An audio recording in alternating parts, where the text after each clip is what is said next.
అని యోబు 1:1లో ఏమని దేవుని గ్రంథంలో రాయబడింది అంటే, అతడు యథార్థవర్తనుడు, న్యాయవంతుడు, మరి అతని వంటి వారు అక్కడ ఎవరూ లేరు, సంపూర్ణమైన దేవుని యందు భయభక్తులు గలవాడు అని. దావీదు దేవుని హృదయానుసారుడని పిలువబడగా మరి దాన్ని బట్టి అతను గర్వించకుండా నేను పాపిని అని ఒప్పుకున్నాడు. కీర్తనలు 51:4 నేను పాపములోనే పుట్టి ఉన్నాను, పాపములోనే నా తల్లి నన్ను గర్భమున ధరించినది, నేను పాపిని అని ఒప్పుకున్నాడు. అలాగే సౌలు రాజు చేత తరంబడుచున్నప్పుడు ఎదురు తిరగకుండా నేను మిన్నల్ని వంటి వాడిని, పురుగు వంటి వాడిని, నన్నెందుకు తరుముచున్నావని ప్రశ్నించాడు తప్ప సౌలు తన చేతికి చిక్కినను అతన్ని చంపకుండా వదిలిపెట్టాడు. గొప్ప ప్రవక్త అయిన యెషయా కూడా దేవుని ప్రత్యక్షత కలిగినప్పుడు నేను అపవిత్రుడను, అపవిత్ర పెదవులు గలవాడనని తన్ను తాను తగ్గించుకున్నాడు. పరిశుద్ధ పౌలు గారు తనలో మంచిది ఏదీ లేదని ఒప్పుకున్నారు. రోమా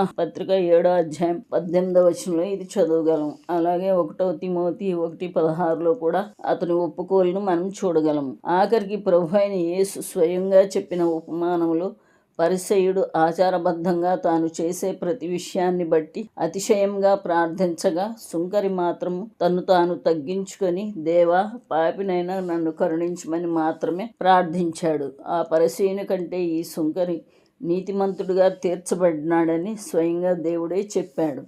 ఈ అంశాల ద్వారా మనం నేర్చుకుంటున్నది ఏంటంటే, తన్ను తాను హెచ్చించుకొనివాడు తగ్గించబడును, తన్ను తాను తగ్గించుకొనివాడు హెచ్చింపబడును అనేది ఈ ఆత్మీయ సత్యం. అందరికీ వందనాలు.